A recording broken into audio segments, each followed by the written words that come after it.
किसान भाइयों नमस्कार। स्वागत है आपका अपने YouTube चैनल पर। मैं हूं आपका अपना दोस्त बलराम सिंह। किसान भाइयों आज हम बात करेंगे सोलर पैनल की। कैसे आप सोलर पंप ले सकते हैं, कौन सा हमें सोलर पैनल लेना चाहिए, एसी अच्छा रहता है हम लोगों के लिए या डीसी सोलर पंप अच्छा रहता है, एसी और डीसी में क्या अंतर है। और साथ ही किसान भाइयों एक बात और मैं कहना चाहूंगा कि हमें सोलर पंप लेने के लिए कौन कौन से विभाग से संपर्क करना चाहिए। जैसे कि हमारा उद्यान विभाग भी हमें सोलर पैनल देता है। लघु सिंचाई योजना के द्वारा भी हम सोलर पैनल आसानी से ले सकते हैं, या फिर कृषि विभाग से भी हम सोलर पंप की योजनाओं का लाभ ले सकते हैं। तो हम इन योजनाओं का लाभ कैसे ले सकते हैं किसान भाइयों, सारी बातें आज हम इस वीडियो के माध्यम से करेंगे। तो वीडियो को करते हैं शुरू।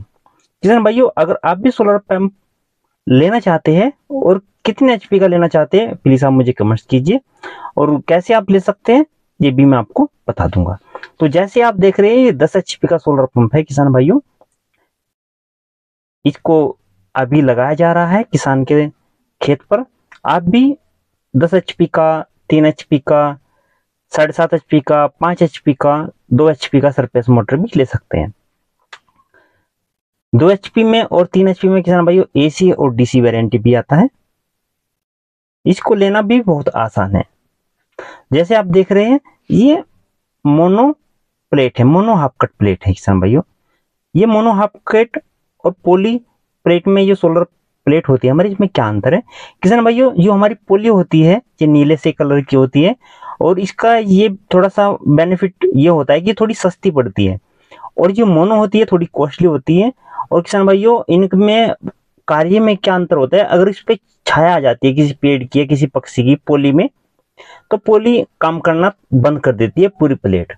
अगर ये मोनो हाफ कट की बात करें जो 10 एचपी वेरिएंट में फिलहाल 2022-23 में ये मिल रही है, तो किसान भाइयों अगर जिस पे भी ये छाया आ जाएगी, ये पक्षी की हो या पेड़ की है, तो वो जितने क्षेत्र पे छाया रहेगी वो उतना प्लेट काम करना बंद करेगी, बाकी पूरी प्लेट एनर्जी देती रहेगी। तो मोनो हाफ कट में किसान भाइयों आपको पता चल गया पोली और मोनो हाफ कट में क्या अंतर है। किसान भाइयों इसको हम आसानी से अपने आप भी इंस्टॉल कर सकते हैं, और साथ ही किसान भाइयों इसका घूमना भी बहुत जरूरी रहता है।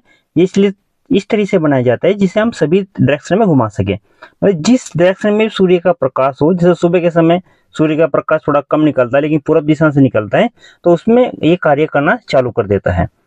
तो मतलब जिस तरह से भी हमारा प्रकाश आता रहे हम उसी डायरेक्शन में इन प्लेटों को आसानी से घुमा सकते हैं। और इसको एक क्लिप होता है किसान भाइयों, उसे क्लिप करने के बाद ये एक जगह स्थिर हो जाता है। इसका हवा तूफान बरसात में कोई फर्क इन प्लेटों पर नहीं पड़ता है। सेट करने की हमारी प्लेट है सोलर पैनल ये चल रही है, तो इसका यही फायदा होता है कि ये कम प्रकाश में भी अच्छा कार्य करती है।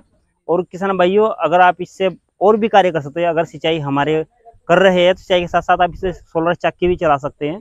जो भी किसानों की मदद करने के लिए सरकार ज़्यादा से ज़्यादा प्रोत्साहन कर रही है कि किसानों को अब एक काम से 2 काम करती रहे, जिससे सरकार किसानों की आय भी दुगनी होती रहे। तो जैसे किसान भाई अब सिंचाई कर लेंगे, अगर सिंचाई की हमारी पूर्ति हो जाती है तो सोलर चक्की भी आप इसे चला सकते हैं, या मसाले की चाकी भी आप इसे चला सकते हैं, और भी अन्य कार्य कर सकते हैं।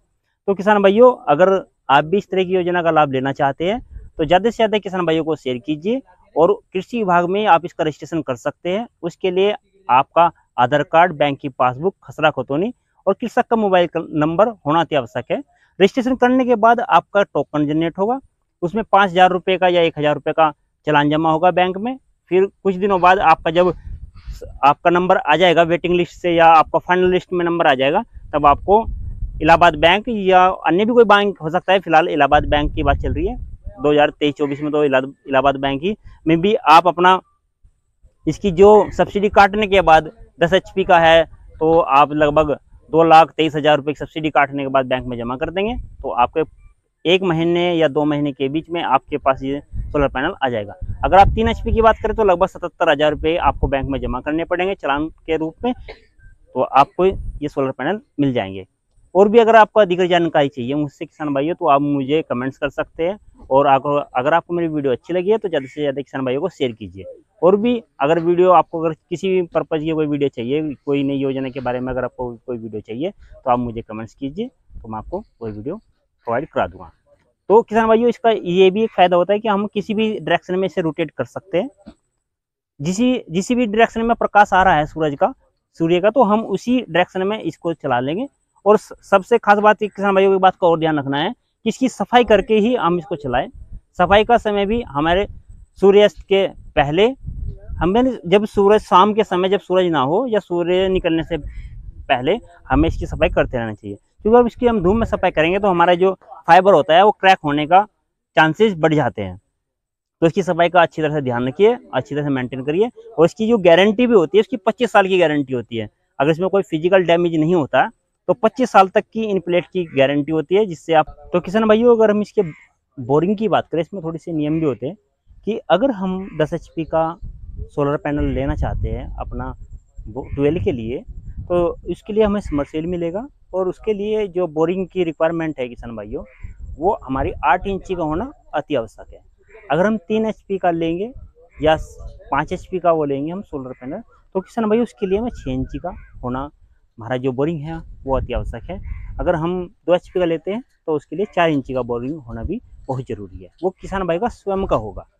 इसमें आप देखेंगे तो आप 7.5 और 10 में तो आपका 8 इंची का बोरिंग किसान का स्वयं का होना अति आवश्यक है। तो अगर आप DC और AC की बात करें किसान भाइयों, इसमें अगर हम 3 HP 2 HP और 3 HP की बात चल रही है, क्योंकि इसमें तो हमारा DC नहीं आता, इसमें AC आता है। तो अगर हम उसे मैं किसान भाइयों से रिक्वायरमेंट करूँगा कि अपनी पर्सनल एडवाइस है कि आप DC मोटर ही उसका चयनित करें, क्योंकि ऐसे मौसम में भी वो DC मोटर कार्य करता रहता है। और अगर ऐसे मौसम में अगर हमने AC ले लिया तो 2 HP 3 HP में वेरिएंट में आता है, तो किसान भाइयों वो कार्य करना बंद कर देता है और सिंचाई नहीं होती। जैसे मैं आपको एक डिस्प्ले पर एक वीडियो दिखा रहा हूँ। इस तरह से कुछ किसान भाइयों के सवाल थे कि हमें AC और DC क्यों हमें रजिस्ट्रेशन करना चाहिए, कि हम सोलर पैनल खरीदते समय हम DC ही क्यों लें। तो मेरी अपनी पर्सनल राय थी किसान भाइयों कि आप जैसे देख सकते हो बादल छाए हुए हैं और बरसात का मौसम है,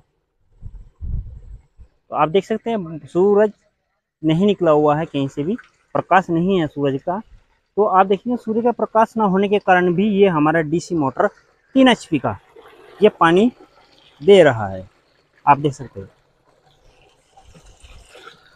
तो DC का ये फायदा होता है किसान भाइयों कि अगर हमारे पास प्रकाश भी नहीं है तो ये चलता रहता है, थोड़ी सी गर्माहट, मौसम के गर्माहट के कारण भी चलता रहेगा। तो आप देख सकते हैं बादल छाए हुए हैं हर जगह और इस पर भी कोई प्रकाश की किरणें नहीं आई हुई है। तो इसलिए मैं ये रिकमेंड करूँगा अपने किसान भाइयों से कि आप जब भी कभी भी अगर रजिस्ट्रेशन करें तो आप DC मोटर का ही चयन करें। DC अगर आप सोलर पैनल लेंगे तो ये हमेशा हमारी सिंचाई करता रहेगा, बस रात के समय ही बंद रहेगा, वरना दिन में अगर बादल छाए हुए भी है तो उस समय भी ये सिंचाई अच्छी तरह से करता रहेगा। तो किसान भाई के मन में अगर और भी कोई सवाल हो तो आप मुझे इस तरह से कमेंट्स करके मुझसे पूछ सकते हैं, मैं आपको हर आपके प्रश्न का जवाब दूंगा। तरह से वो DC मोटर में भी मौसम में भी आप देखेंगे उसमें भी अच्छी तरह से कार्य, बरसात के मौसम में भी हल्का हल्का पानी देता रहता है। तो अगर AC मोटर इस तरह से कार्य नहीं करती है, तो इसमें आप देखेंगे ये इसमें इसका फिटिंग भी देखेंगे कितना ज़बरदस्त है। और दिखा दीजिए एक बार, इसकी मैन्युफैक्चरिंग इस समय हो रही है, आप देख सकते हैं ये कंट्रोलर है और इसमें ये कॉपर की एक छड़ी है जो हमारी आकाशीय बिजली को इससे कनेक्ट कर देंगे, अर्थिंग कहते हैं इसको। तो इससे आकाशीय बिजली हमारी डैमेज नहीं होगी, अगर इस पर आकाशीय बिजली भी गिर जाएगी तो इसलिए ये भी सब सरकार फ्री देती है। मतलब आपको कुछ नहीं करना, आपका जब चालान जमा हो जाएगा सिर्फ आपको बटन दबा के पानी के लिए सिंचाई चालू कर देनी है। तो इसमें आप देख सकते हैं ये GI से बना हो रहता है, इसमें किसी भी प्रकार का कोई जर्नी लगता है कैसे भी 25 साल तक। तो इसके बहुत ही एडवांटेज है किसान भाइयों, आपको कुछ नहीं करना, सिर्फ इसका चालान जमा करके आप इसको ले सकते हैं। लेना भी इसको बहुत आसान है। और अधिक जानकारी के लिए आप कृषि विभाग की साइट पर या कृषि विभाग के किसी भी कर्मचारी या कार्यालय में संपर्क कर सकते हैं। तब तक के लिए नमस्कार, धन्यवाद।